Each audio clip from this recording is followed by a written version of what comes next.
Good morning students.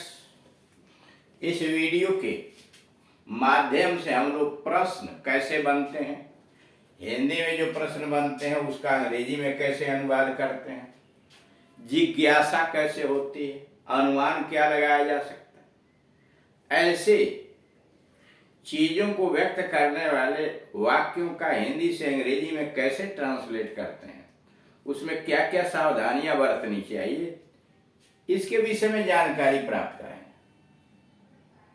इसके पहले विभिन्न प्रकार के टेंसेज की जो आवश्यक हैं बातचीत की शैली के अंतर्गत और जिनका बार बार प्रयोग किया जाता है, उसका क्या से कैसे प्रश्न बनता है उसके विषय में जानकारी दी गई। यहाँ फ्यूचर इंडेफिनिट टेंस में क्या से प्रश्न कैसे बनते हैं उसके विषय में जानकारी दी गई है। पहला क्वेश्चन है, क्या वह पत्र लिखेगा? क्या वह पत्र लिखेगा? फ्यूचर इंडिपेंडेंस सिंपल फ्यूचर में है। Will he write a letter. नियम इसका यह होता है कि आई और वी दो कर्ताओं के साथ, सब्जेक्ट के साथ आप सहायक क्रिया से लगाएंगे और बाकी सभी कर्ताओं के साथ आई और वी को छोड़ करके, मैं और हम लोगों के हिंदी में जो आया उसको छोड़ करके वे लगाएंगे। फिर समझिए, अगर कर्ता आई और वी है तो शैल लगाइए और बाकी सबके साथ वे लगाइए। लेकिन अगर धमकी दी गई है, काम आवश्यक है, तो मजबूरी है, कंपल्सन है, तो इसके लिए आप आई और वी के साथ वे लगा दीजिए और बाकी सबके साथ शैल लगा दीजिए। जैसे मान लीजिए कहना हो, मैं कल मुंबई जाऊंगा, आई शैल गो टू मुंबई टुमारो, सामान्य से वाक्य। लेकिन अगर वही करना है, कल मैं मुंबई जरूर जाऊंगा, तो I will go to Mumbai tomorrow. वह कल मुंबई जाएगा, he will go to Mumbai tomorrow. वह मुंबई कल अवश्य जाएगा, he shall go to Mumbai tomorrow.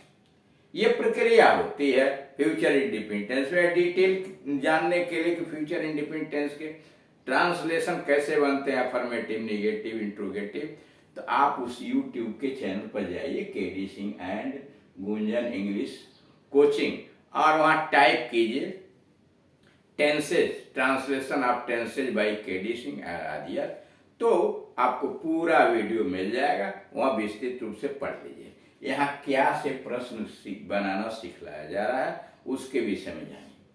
तो क्या वह पत्र लिखेगा? Will he write a letter.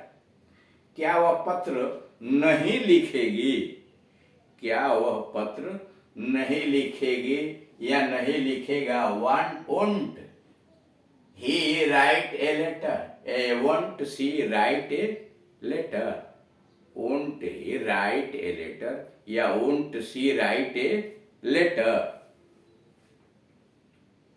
Will he not write a letter या will she not write a letter, दोनों तरह से कर सकते हैं। विल और नॉट को एक साथ ले आएंगे, कर्ता के पहले तो शॉर्ट फॉर्म लिखना पड़ेगा, विल धन नॉट बराबर वोंट।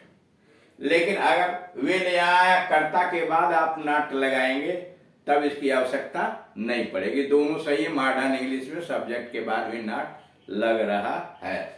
ये स्टाइल जो है वह स्पीकिंग इंग्लिश में बोलचाल की शैली में ज्यादातर प्रयोग किए जाते हैं। रिटन में यह चल रहा है। क्या हम लोग वहां जाएंगे? शायद वी गो देयर। क्या हम लोग वहां जाएंगे? शायद वी गो देयर। क्या मैं यह कार्य नहीं करूंगा? क्या मैं यह कार्य नहीं करूंगा? Shan't I do this work. Shall और नॉट को जब एक साथ मिलाएंगे तो दोनों मिलकर हो जाएगा शांट। यस एच ए एन उसमें मिला दिया, एपॉस्ट्रोफी लिखा और टांस, शांट। शांट मतलब shall not. I do this work. अब उसको अगर इस सब्जेक्ट के बाद लगाते तो आपका होता shall I not do this work, shall I not do this work. ऐसे प्रश्न, ऐसे वाक्यों का उत्तर भी यस और नो में दिया जा सकता है। यानी ऐसे जो प्रश्न बनाए जाते हैं क्या से, उनका भी उत्तर हाँ या ना में दे सकते हैं। जैसे क्या वह पत्र लिखेगा, तो आप कहेंगे हाँ या ना। Will he write a letter, तो यस ही विल, अथवा yes he will not.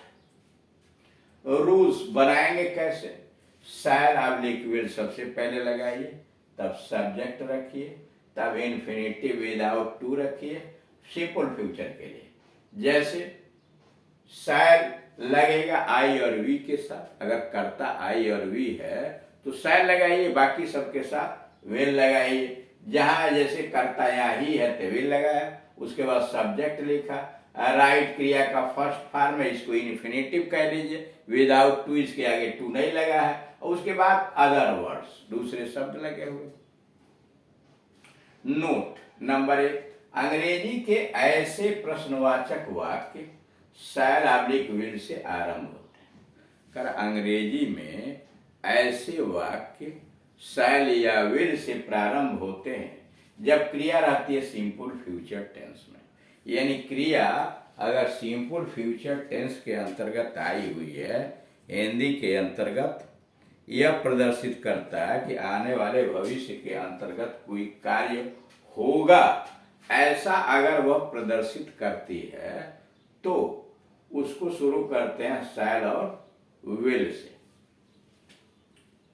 Number 2, जब हिंदी वाक्यों में नहीं आता है, यानी हिंदी वाक्य में अगर नहीं आता है तब उसका अनुवाद होता है नॉट। हिंदी वाक्य में अगर नहीं आता है, जैसे मान लीजिए यहाँ है क्या वह पत्र लिखेगा, और लिख दिया क्या वह पत्र नहीं लिखेगा, तो will he not write a letter हो जाएगा, अथवा won't he write a letter, दोनों तरीके ठीक है।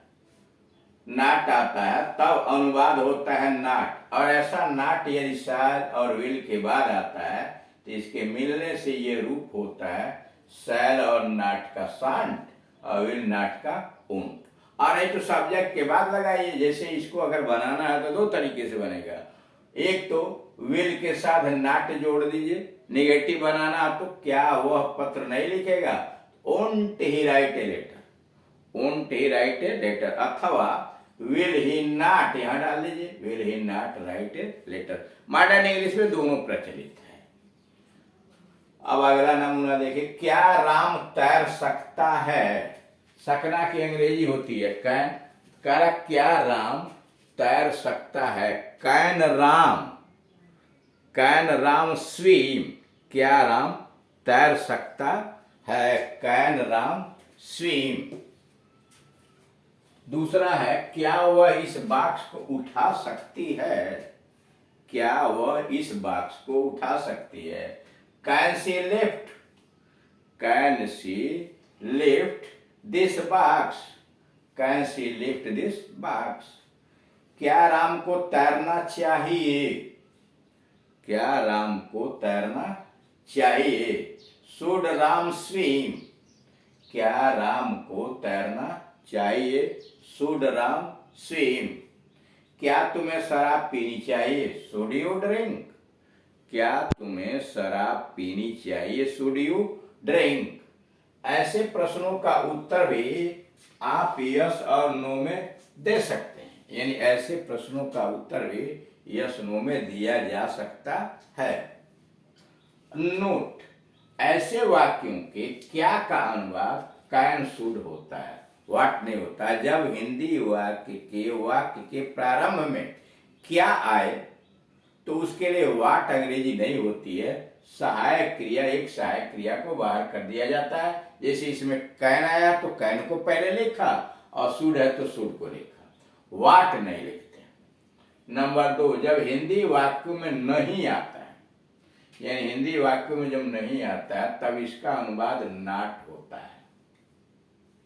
जब हिंदी वाक्यों में नहीं आता है तो इसका अनुवाद होता है नॉट, और ऐसा नॉट कैन और शुड के साथ रखने पर करा नहीं की अंग्रेजी नॉट होता है, और ऐसा नॉट कैन और शुड के साथ रखने पर बन जाता है कांट। कैन और नॉट जोड़ेंगे तो हो जाएगा, पढ़ेंगे कांट, और शुड प्लस नॉट जोड़ेंगे तो शुडंट हो जाएगा, शुडंट। अब आगे जैसे दिया, क्या वह तैर नहीं सकता है, can't he swim, can't he swim. Can और नॉट एक साथ सब्जेक्ट के पहले लगाया आपने तो कैन और नॉट का शॉर्ट फॉर्म लिखा कांट ही स्विम, और नहीं लगाया तो सब्जेक्ट के बाद लिखिए कैन ही नॉट स्विम। दोनों प्रचलित है। मॉडर्न इंग्लिश में ये स्पीकिंग में ज्यादातर बोला जाता है और यह रिटन में चलता है। कैन ही नॉट स्विम, क्या उसे तैरना नहीं चाहिए?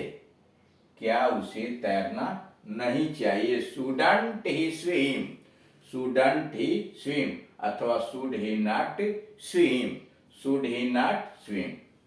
अब अगला तरीका देखिए। अब वही क्या बीच में आ गया।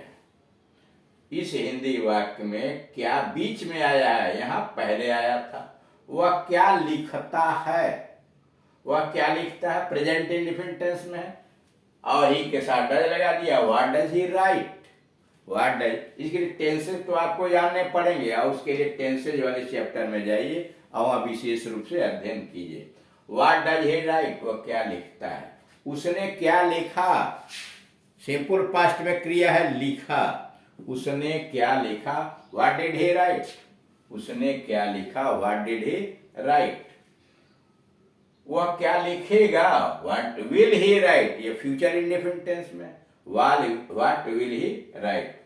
वह क्या लिख रहा है? प्रेजेंट कंटिन्यूअस में या सिंपल प्रेजेंट प्रोग्रेसिव। तो what is he writing? What is he writing? वे क्या लिख रहे थे? पास्ट कंटिन्यूअस टेंस में।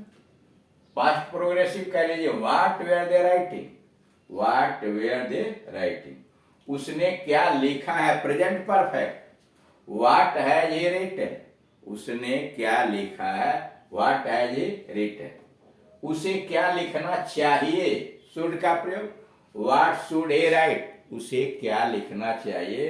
What should he right.